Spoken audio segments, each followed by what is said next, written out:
Hey all, welcome to ShareTrekc. This is Raj here, and friends, today I am going to talk to you about Ginkgo Bioworks. I have to share some thoughts I have had. We have been seeing Ginkgo shares tank since the last 4 days or so. I want to give you guys my theory about it, and I want to hear from our community because many of you have Ginkgo shares. I'd like to hear your feedback as well. So let's get started.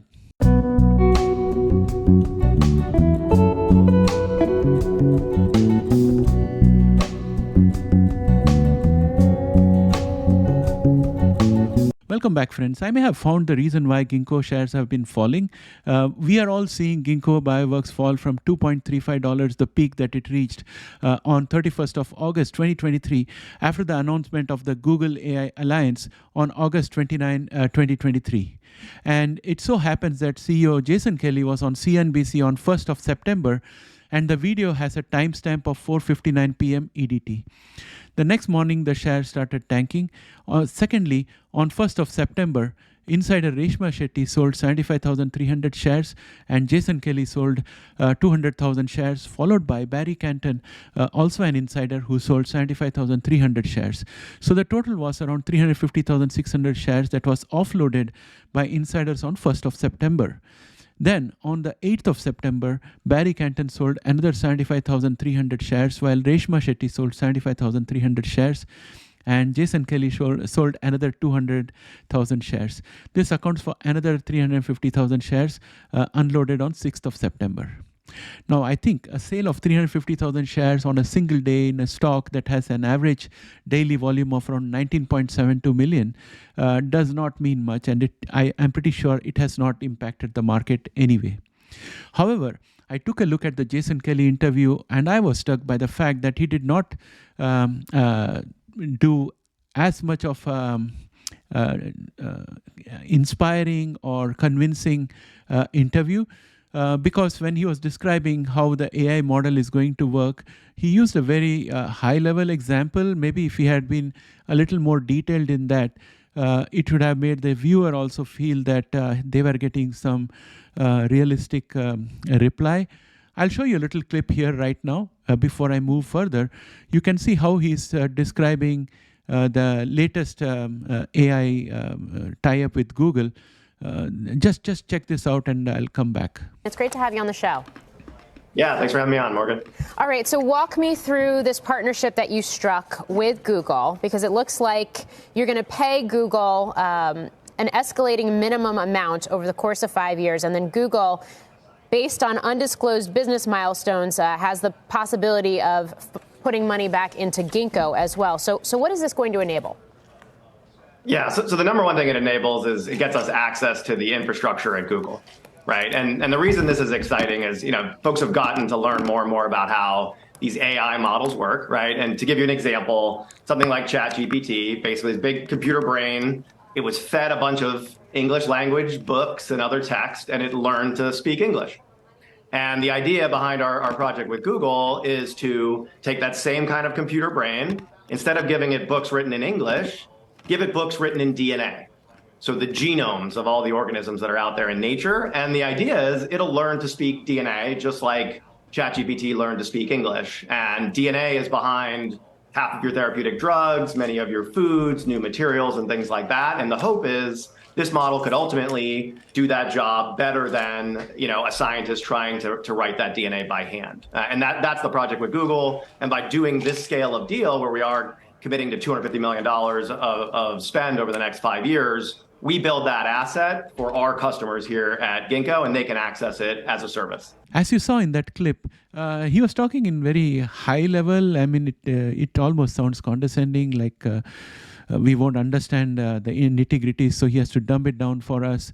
But I don't think teaching AI DNA is exactly what they are trying to do.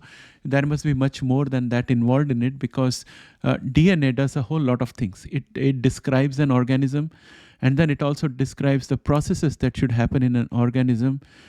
It also describes how the organism will reproduce. So there's a whole lot of things in there. So it's not just feeding it genomes and then expecting it to start talking about pattern recognition and things like that. I don't know. I would like to hear from you guys. Please put it in the comment whether I'm being too harsh on Jason on this one. What did you think about that answer? And then the other thing that struck me in this interview was the fact that he did not disclose when revenues will start coming from AI venture. The anchor asked him a straightforward question: when do you think you'll get revenue from this? He just ducked that question with his answer. His answer was totally did not respond to the question that was asked. It was something else altogether. Just look at this clip here. Yeah, and I know you sit on quite a bit of data. It sounds very promising. We've had a number of investors who've come on and said biotech, for example, is one of those key near-term areas where you're going to see generative AI realized. So how quickly does this become a money-making endeavor for you? Yeah, so these models take a little bit of time to train, but not that long. Even these big foundation models being trained on huge amounts of English language data are trained over 3 or 6 month periods, right? So we do expect to be able to have models get out there. Ginkgo uniquely has a platform business model where we can go out and get service fees and ultimately get royalties from our customers. So we have the go-to-market channels for this already, which we think is pretty unique in biotech.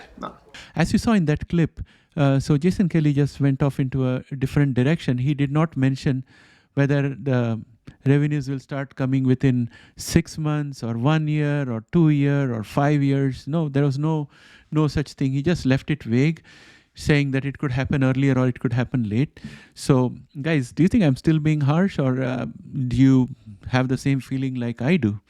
And then the other question was about geosecurity that gained a lot of traction during COVID and now has fallen down in revenue. And the anchor asked him about that. And for this, Jason said that he looks at it more like a radar station, and that they will have tie-up in various countries to monitor the pathogens, and the AI model would help match patterns to identify pathogens. And that way, the AI model will also help the geosecurity business of Concentric. So that's what he said. It was a short interview, but overall, after watching the interview, my nervousness returned. Firstly, Ginkgo is paying Google to train AI model. Google has no risk because if the model is not successful, they are anyway paid. Google is paid. They will pay some money back to Ginkgo if the model is successful. And as far as Ginkgo is concerned, I think Ginkgo will still have to pay for hosting.